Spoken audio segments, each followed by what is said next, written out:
ভারতের গজলডোবা ব্যারেজের ২০টি গেট খুলে দেওয়ায় পাহাড়ি ঢলে তিস্তা নদীর পানি বাড়ছে। এ অবস্থায় তিস্তা অববাহিকায় আকস্মিক বন্যার আশঙ্কা তৈরি করছে। তিস্তা ছাড়াও ধরলা ও দুধকুমার নদের পানি বিপদসীমার কাছাকাছি প্রভাবিত হচ্ছে। এ নিয়ে আরও জানাতে কুড়িগ্রাম থেকে আছেন সহকর্মী তামজিদ হাসান তুরাগ। তামজিদ, এই মুহূর্তে তিস্তা অববাহিকার পরিস্থিতি কেমন দেখছেন এবং বন্যা প্রতিরোধে স্থানীয় এবং প্রশাসনিক পর্যায়ে কোনো ধরনের উদ্যোগ নেওয়া হয়েছে কিনা?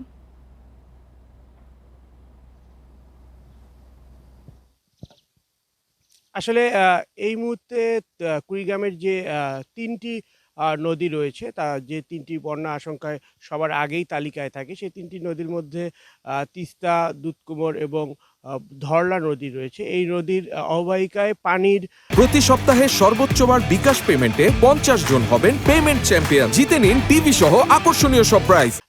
খুব বেশি একটু পরিবর্তন নেই। পানি বিপদসীমার নিচ দিয়েই প্রভাবিত হচ্ছে এবং একটু যেটি আপনি জানালেন যে গজলডোবার যে ২০টি বৃষ্টি যে সুইচ গেট খুলে দেওয়া হয়েছে, সেগুলোর মধ্যে দিয়ে যদি পানি আসতে থাকে তাহলে তিস্তা অববাহিকায় কিন্তু বন্যা বাড়ার আশঙ্কা আছে। এমনটি আমাদের জানিয়েছে কুড়িগ্রাম পানি উন্নয়ন বোর্ড। পাশাপাশি তারা পদক্ষেপ নিচ্ছে যে জরুরি ভিত্তিতে যদি কোনো এলাকায় প্রয়োজন হয়, তারা ভাঙন রক্ষার্থে জিও ব্যাগ সহ অন্যান্য পদক্ষেপ তারা নিবেন। আমি যদি আপনাকে একটু পরিষ্কার করে তথ্য দিয়ে জানিয়ে রাখি যে কুড়িগ্রামে মোট ৬টি পয়েন্টে বন্যার হিসাব নিরূপণ করা হয়, অর্থাৎ পানি বিপদসীমার উপর দিয়ে অথবা নিচ দিয়ে প্রভাবিত হয় কিনা এই হিসাবটি করা হয়। এই হিসাবটি মূলত ৩ ঘন্টা পর পর দেওয়া হয়। আমি গতকালকে রাতের সর্বশেষ যে পরিসংখ্যানটি রয়েছে সেটি পর্যালোচনা করলে আপনাদেরকে জানাবো যে ধরলার যে দুধকুমোর পাটেশ্বরী যে দুধকুমোর নদী রয়েছে, সেখানে কিন্তু পানি বিপদসীমার ০.৮৫ সেন্টিমিটার নিচ দিয়ে প্রভাবিত হচ্ছে।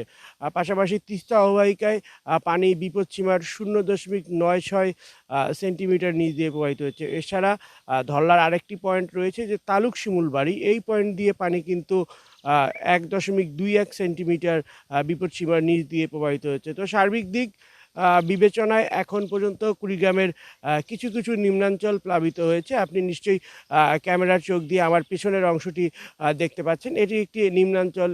এই নিম্নাঞ্চলটিও প্লাবিত হয়েছে এবং এখানে ফসলের ব্যাপক ক্ষয়ক্ষতি হওয়ার সম্ভাবনা রয়েছে। আমি কৃষি বিভাগের সাথে কথা বলেছি, তারা আমাকে যেটি জানিয়েছেন যে এরকম যদি বন্যা চলতে থাকে এবং পাহাড়ের উজানি ঢল যদি নেমে আসে, তাহলে কুড়িগ্রামের যে ৪০০-এরও অধিক চর রয়েছে, এই চরের যে আবাদি জমিগুলো যেগুলো রয়েছে, অর্থাৎ এখানে যে বাদাম, তিল, তিসি, ভুট্টা, কাঁচামরিচ সহ অন্যান্য শাকসবজি এখানে যে ফলানো হয়, সেগুলোর ব্যাপক ক্ষয়ক্ষতি হওয়ার সম্ভাবনা রয়েছে। পাশাপাশি তারা এও বলছে যে যেসব চরে আপনার বাসিন্দা বাস করছে, তাদের বসতবাড়ি ভিটার ভাঙনেরও কবলে পড়তে পারে।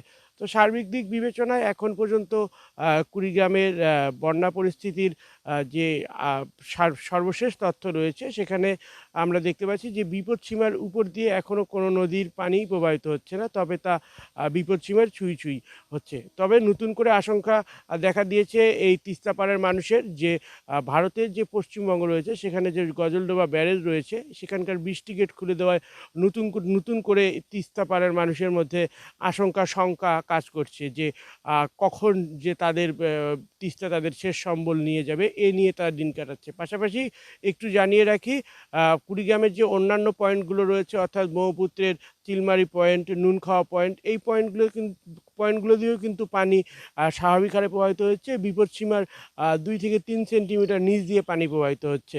তো সেই জায়গায় ঝুঁকির পরিমাণটা কিন্তু অনেক কম। কিন্তু কুড়িগ্রামের বর্তমানে যে ৩টি পয়েন্টে ঝুঁকি রয়েছে, সেগুলো হচ্ছে ধরলা তালুক শিমুলবাড়ি পয়েন্ট,